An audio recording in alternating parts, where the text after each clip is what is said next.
Novel جامع حیات، writer S J rights, episode number 1۔ انتصار ہوتی قبول ہے انتظار صدا کا، پر پل بھر بھی آس نہیں، بازار حشر میں کھڑا ہے سزا مقدر پھر بھی نہیں۔ راہ زیست ہے میرے زخموں کا مرہم، مسئلہ تو یہ ہے کہ زخم ایک بھی نہیں۔ منزل گمنام خفا راست سے میرے، محتاج ہوں تیرے پہلو کا، میسر تو پھر بھی نہیں۔ یہ غم جدائی ہے وصل کی تڑپ میں، مختصر یہ کہ موت کو بھی ہم قبول نہیں۔ S J rights. سیاہ موتی۔ رات کا 1 بج رہا تھا۔ ملتان میں اس وقت گہری خاموشی کا راج تھا۔ رات کی تاریکی گہری تھی۔ سردی کے اس موسم میں وہ اپنے نرم گرم بستر پر نیند کی وادی میں تھا۔ باہر ہوا میں خنک تھی۔ تاریخ حویلی میں اس وقت ایسا سناٹا تھا جیسے وہاں کبھی کوئی موجود نہ ہوا ہو۔ حویلی کا مالک گہری نیند میں تھا۔ حویلی کی ہوا میں بھی کچھ ایسا موجود تھا جو شاید اس کی حفاظت کر رہا تھا۔ حویلی کے مکین بھی اپنے کمروں میں تھے، لیکن وہ جو نیند میں تھا وہ ہلکی سی آہٹ میں بھی اٹھ جانے والا تھا۔ کمرہ گہرے اندھیرے میں ڈوبا تھا۔ ایسے میں جھولنے والی کرسی خالی جھول رہی تھی۔ کرسی کی آواز ایک عجیب سا ڈر پیدا کر رہی تھی، لیکن سونے والے کی نیند میں خلل نہیں ڈال رہی تھی، یا شاید وہ اس آواز کا عادی تھا۔ اسے شہر سے لوٹے کچھ گھنٹے گزر چکے تھے۔ کئی دنوں بعد آج وہ اپنی حویلی میں سویا تھا۔ وہ اپنی نیند سے مسرور ہو رہا تھا۔ نیند میں ہونٹ مسکرا رہے تھے، جیسے کہ اس کے سرہانے بیٹھا اور اس کے سر میں انگلیاں چلا رہا اور سونے والا سکون میں ہو۔ ایک لمبے بالوں والی خوبصورت خاتون اس کے سرہانے بیٹھی تھی، جس کے چہرے پر ہلکی سی مسکان تھی۔ وہ سونے والے کو شاید سکون دے رہی تھی۔ وہ نیند میں ہی شاید اس ملنے والے سکون سے خوش ہو رہا تھا۔ وہ ہولے ہولے انگلیاں چلا رہی تھی۔ کرسی اب بھی جھول رہی تھی۔ آواز اب بھی آ رہی تھی۔ وہ کرسی کی آواز اور اپنے پاس بیٹھی ہاتھ چلانے والی خاتون کو محسوس کر رہا تھا، جو شاید وہ حقیقت میں کبھی نہ کر پاتا، کیونکہ حقیقت میں تو وہ تھی ہی نہیں۔ ہوا کے جھونکوں سے پردے اڑ رہے تھے۔ لمبے بالوں والی وہ خوبصورت خاتون دل سے مسکرا رہی تھی۔ سونے والا نیند میں مسرور ہو رہا تھا۔ اس خاتون کے لمس کو محسوس بھی کر رہا تھا۔ وہ نیند میں ہی بڑبڑایا تھا، ماڑا۔ یہ لفظ سن کے اس خاتون کی مسکراہٹ گہری ہوئی۔ وہ انگلیاں چلاتے چلاتے وہاں سے اٹھی اور مسکراتے ہوئے ہی اپنے قدم پیچھے لینے لگی۔ جیسے ہی وہ اٹھی، سونے والے کی مسکراہٹ غائب ہوئی، جیسے وہ نیند میں ہی اس خاتون کا چلے جانا محسوس کر رہا ہو۔ اس کے دور جانے سے ہی سونے والے کے چہرے پر بوکھلاہٹ آ رہی تھی، جیسے وہ اسے جانے نہ دینا چاہتا ہو۔ اس نیند میں ہی گھبرا کے پکارا تھا، جسے شاید کوئی سن نہیں پایا تھا۔ ماڑا، ماڑا، وہ پریشان سا ہو کے نیند میں بڑبڑایا تھا۔ لمبے بالوں والی خاتون کا سایہ آہستہ آہستہ ہوا میں تحلیل ہو رہا تھا۔ سونے والے کے چہرے پر اب بوکھلاہٹ کے ساتھ ساتھ پریشانی تھی۔ خوبصورت خاتون کی جگہ اب کوئی لڑکی اسے دکھائی دے رہی تھی، جس کا چہرہ وہ دیکھ نہیں پا رہا تھا۔ نیند میں ہی وہ چہرہ ادھر ادھر کر رہا تھا۔ ہمیشہ کی طرح ماتھے پر کافی گہری سلوٹیں تھیں، جو اس کے پریشان ہونے کی نشانی تھی۔ اس لڑکی کے ہاتھ پاؤں زنجیر سے بندھے تھے، جسے وہ کھولنے کی کوششیں کر رہی تھی۔ اس کا چہرہ وہ دیکھ نہیں پا رہا تھا۔ وہ چیخ رہی تھی، چلا رہی تھی، اسے مدد کے لیے بلا رہی تھی، لیکن وہ کون تھی؟ اسے کیوں دکھ رہی تھی؟ اس کا چہرہ پسینے میں بھیگ رہا تھا۔ اس کی نیند میں خلل آ گیا تھا۔ لڑکی اب بھی دکھائی دے رہی تھی۔ اس کے جسم سے اسے بچانے کے لیے اس نے ہاتھ آگے بڑھا۔ مجھے بچا لو۔ وہ لڑکی روتے ہوئے اس سے مدد مانگ رہی تھی۔ وہ ایسا ایسا آگے بڑھا تھا۔ خواب کے زیر اثر وہ کافی پریشان تھا۔ کرسی بھی ایسے تھی جیسے اسے کوئی زبردستی جھولا کے آواز پیدا کر رہا ہو۔ اس نے ہاتھ بڑھا کے اسے چھونا چاہا۔ جیسے ہی لڑکی کو اس نے چھوا، اس کے ہاتھوں پر سیاہ خون لگ گیا تھا۔ اس نے بوکھلا کر اپنے ہاتھ کو دیکھا تھا۔ وہ مسمرائز ہو کے چیخوں پکار جا رہی تھی، مجھے بچاؤ، آؤ مجھے بچاؤ۔ اس کی آواز پہ چونک کے اس نے سامنے دیکھا تو لڑکی کی جگہ اسے سیاہ موتی کی لڑی دکھائی دی۔ وہ لڑکی کو نہ پا کے پریشان ہوا۔ اس نے ادھر ادھر دیکھ کے لڑکی کو ڈھونڈنا چاہا۔ موتی کی وہ سیاہ لڑی اڑ کے اس کے سامنے آئی، لیکن وہ اسے ڈھونڈ رہا تھا۔ اس نے لڑی سے منہ موڑ کے پیچھے دیکھا۔ لڑکی پہ اب اسے کئی اور زنجیریں دکھائی دیں۔ چیخوں پکار کی ہمت اب اس میں نہیں تھی۔ اس نے اس کی طرف بڑھنا چاہا تو وہ موتی کی سیاہ لڑی دوبارہ اس کے سامنے آئی۔ اس نے جیسے ہی اس موتی کو چھوا، وہ لڑی ٹوٹی اور ایک سیاہ موتی نیچے گرا تھا۔ جیسے ہی وہ نیچے گرا، لڑکی نے ایک زوردار چیخ ماری، سلطان! اور سلطان ایک دم نیند سے جا کے بیٹھا تھا۔ اس کے چہرے پر پسینہ تھا۔ وہ لمبے لمبے سانس لے رہا تھا۔ ڈر کی صرف ایک رمق تھی جو اس میں باقی تھی۔ وہ کافی دیر تک لمبے لمبے سانس لینے کی کوششیں کرتا رہا۔ یہ خواب اسے کئی بار دکھائی دیا تھا، لیکن آج تک وہ اس لڑکی کا چہرہ نہیں دیکھ پایا تھا۔ اس وقت وہ ڈر کی وجہ سے پریشان نہیں تھا۔ وہ اس بات سے بھی پریشان نہیں تھا کہ یہ خواب اسے دوبارہ دکھائی دیا۔ بس اس کے پاس ایک سوال تھا، اور وہ سوال یہ تھا کہ یہ لڑکی تھی کون، اور اس کا جواب وہ ڈھونڈنا چاہتا تھا۔ یہ ایک پہیلی تھی جسے سلطان کو بوجھنا تھا، اور وہ سلطان ہی کیا جو پہیلی نہ بوجھ پائے۔ اس نے ماتھے سے پسینہ صاف کیا اور بیڈ کے ساتھ رکھی پرانی لکڑی کی سائڈ ٹیبل سے پانی کا گلاس اٹھایا اور ایک ہی سانس میں وہ گلاس خالی کر گیا۔ بلیک سوٹ میں ملبوس گندمی رنگت کا یہ مرد اس وقت ملتان کی تاریخ حویلی میں موجود اپنے بستر پر بے حد پریشان بیٹھا تھا۔ اس نے موبائل اٹھایا اور سب سے پہلا نمبر جو اسے دکھائی دیا وہ اس کے سکون کا دوسرا ذریعہ تھا۔ اس سے بات کر کے ہی وہ مطمئن ہونے والا تھا۔ سلطان نے بنا سوچے سمجھے نمبر ڈائل کیا۔ گھنٹی جا رہی تھی، رات کی تاریکی گہری ہو چکی تھی، لیکن سلطان کے ماتھے پر اب بھی سلوٹیں تھیں۔ دوسری طرف فون اٹھا لیا گیا تھا۔ کہاں ہو تم؟ سلطان نے بے صبری سے پوچھا تھا۔ شریف ڈاکٹر حضرات اس وقت گھر میں موجود ہوتے ہیں، لیکن آپ کا مطلوبہ ڈاکٹر اس وقت ہاسپٹل کی نائٹ ڈیوٹی پر ہے۔ جبریل کا لہجہ خوشگوار تھا۔ اوکے میں آتا ہوں کہہ کے سلطان نے فون کاٹ دیا تھا۔ سنو تو، جبریل اسے روکتا رہ گیا کیونکہ وہ اب ایک سرجری میں مصروف ہونے والا تھا جسے ختم ہونے میں کم سے کم 2 گھنٹے سے زائد لگنے تھے۔ چلو سلطان، آج تمہیں انتظار کرواتے ہیں کہہ کے جبریل نے مزے سے کندھے اچکائے تھے۔ فون کرنے کی کچھ دیر بعد سلطان گاؤں سے کچھ فاصلے پر موجود ہاسپٹل میں داخل ہوا جو گاؤں کی تاریخ حویلی سے 20 کلومیٹر کی دوری پر تھا۔ اسے وہاں پہنچنے میں 1.5 گھنٹہ لگا تھا۔ اسے حویلی آئے کچھ گھنٹے ہی گزرے تھے، وہ دوبارہ گاؤں سے نکل گیا تھا۔ رات کے 3 بج رہے تھے جب سلطان ہاسپٹل میں داخل ہو کے سیدھا اس کے کیبن میں گیا تھا۔ سلطان کو اس وقت صحیح معنوں میں تپ چڑھی تھی، لیکن اسے آنے میں ابھی کچھ وقت لگنا تھا۔ کیبن میں اس وقت سلطان کے علاوہ کوئی موجود نہ تھا۔ وہ کیبن میں 1-2 چکر کاٹ کے بیٹھ چکا تھا۔ سلطان کے پاس اب انتظار کرنے کے علاوہ کوئی راستہ نہیں تھا۔ بیدار آنکھیں، بکھرے بال میں بھی وہ پرکشش لگ رہا تھا۔ آخر وہ سلطان جو ٹھہرا تھا۔ اتنے میں ایک ڈاکٹر کیبن میں داخل ہوئے، شاید وہ کسی کام سے آئے تھے۔ رات کے اس پہر جبریل کے کیبن میں کسی کو دیکھ کے اس نے پوچھا تھا، کون ہے آپ؟ ڈاکٹر کا لہجہ محتاط تھا۔ سلطان کھڑا ہوا، کپڑوں کی شکنیں درست کی اور اپنے وہی سگنیچر سٹائل میں ہی بولا تھا، سلطان غازیان آدم سکندر۔ ہمیشہ کی طرح ایک آئیبرو جھکا کے کہا گیا۔ نام سنتے ہی ڈاکٹر کے چہرے پر خوشگوار تاثرات آئے تھے۔ آگے بڑھ کے اس نے سلطان سے ہیلو کیا تھا۔ او، آپ ہیں سلطان؟ ڈاکٹر جبریل آپ کے بارے میں بہت ذکر کرتے ہیں، ڈاکٹر نے مسکرا کے کہا تھا۔ اچھا یا برا؟ سلطان نے ڈاکٹر سے متاثر ہوئے بغیر پوچھا۔ اس کی بات پہ ڈاکٹر ہنسا تھا۔ آبویسلی اچھا کرتے ہیں۔ اتنے وقت میں سلطان نے ایک بار بھی نہیں مسکرایا تھا، بلکہ اسے سامنے والے کی خوش مزاجی پر شبہ ہوا تھا۔ اتنے میں جبریل اندر آیا تھا۔ اندر آتے ہی اس نے سلام کیا تھا۔ ڈاکٹر اب ایکسکیوز کر کے وہاں سے جا چکا تھا۔ سلطان کاؤنٹر کے سامنے والی کرسی پر بیٹھا تھا۔ جبریل آ کے اپنی کرسی پر بیٹھ چکا تھا۔ سلطان اسے سنجیدہ نظروں سے ایک آئیبرو چڑھا کے دیکھ رہا تھا۔ ہاتھوں کو فولڈ کر کے وہ ٹانگ پہ ٹانگ رکھ کے بیٹھا تھا۔ جبریل نے ایک نظر اسے دیکھا تھا اور آہستہ سے پوچھا تھا، گھور کیوں رہے ہو؟ سلطان ہنوز خاموش تھا۔ جبریل نے اسے غور سے دیکھا تھا۔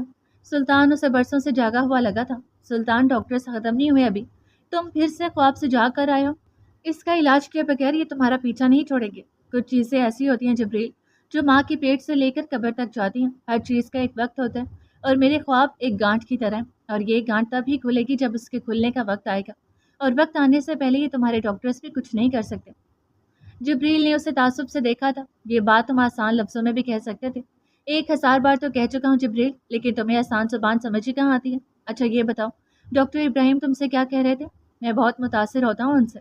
لوگوں سے متاثر ہونا چھوڑ دو جبریل، وقت آنے پر یہ سب سے بڑے سانپ ہوں گے۔ یہ سب اسے پوچھنا ہی نہیں چاہیے تھا، اور وہ بھی سلطان سے۔ اپنی غلطی پہ وہ ماتھا پیٹ کے رہ گئے۔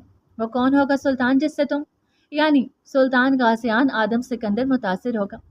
ایک پل کے لیے، صرف ایک پل کے لیے سلطان کے سامنے ایک معصوم چہرہ آیا اور اگلے ہی پل غائب ہو گیا۔ تمہیں پتہ ہے جبریل، لوگوں میں کیا چیز کامن ہے؟ سلطان نے آرام سے پوچھا تھا۔ وہ ایسا ہی تھا، آرام سے بیٹھے بیٹھے بڑی بڑی باتیں کر جایا کرتا تھا، لیکن جبریل کو آج تک اس کی سمجھ نہیں آئی تھی۔ وہ اب بھی ناسمجھی سے دیکھ رہا تھا۔ کیا؟ منافقت۔ یہ واحد چیز ہے جو لوگوں میں کامن ہے، اور مجھے اسٹریٹ فارورڈ چیزیں پسند ہے جبریل، اور یہی وجہ ہے کہ میں لوگوں سے متاثر نہیں ہوتا۔ جبریل نے ایک نظر اسے دیکھا تھا۔ اچھا چھوڑو، یہ بتاؤ کافی پیو گے؟ وہی پینے آیا ہوں۔ تم اتنی دور سے کافی پینے آئے ہو؟ جبریل نے پوچھا تھا۔ ہاں بالکل۔ بندہ واقعی اس کی سمجھ سے باہر تھا۔ کل تاریخ حویلی چلے جانا، بڑی ماں کو اپنے بیٹے کی یاد آ رہی ہے، سلطان نے کہا تھا۔ میں جاؤں گا اور ماں سے مل کے آ جاؤں گا، لیکن اس بھوت ناتھ کی جادوئی حویلی میں رہ نہیں سکتا۔ کیوں؟ سلطان نے پوچھا تھا۔ کیوں؟ کیونکہ مجھے اس جادوئی حویلی سے خوف آتا ہے۔ کیسے ہو تم جبریل جو اپنے ہی گھر سے خوف کھا رہے ہو؟ پلیز سلطان، اب لیکچر شروع مت کرنا۔ اس کی بات پہ وہ ہلکا سا مسکرایا تھا۔ اس کی زندگی میں صرف ایک جبریل ہی اس کا دوست تھا جس سے وہ ساری نہ صحیح لیکن آدھی باتیں شیئر کر لیتا تھا۔ دوست ہونے کے ساتھ ساتھ وہ اس کا کزن، اس کی بڑی ماں کا بیٹا تھا۔ دونوں کے درمیان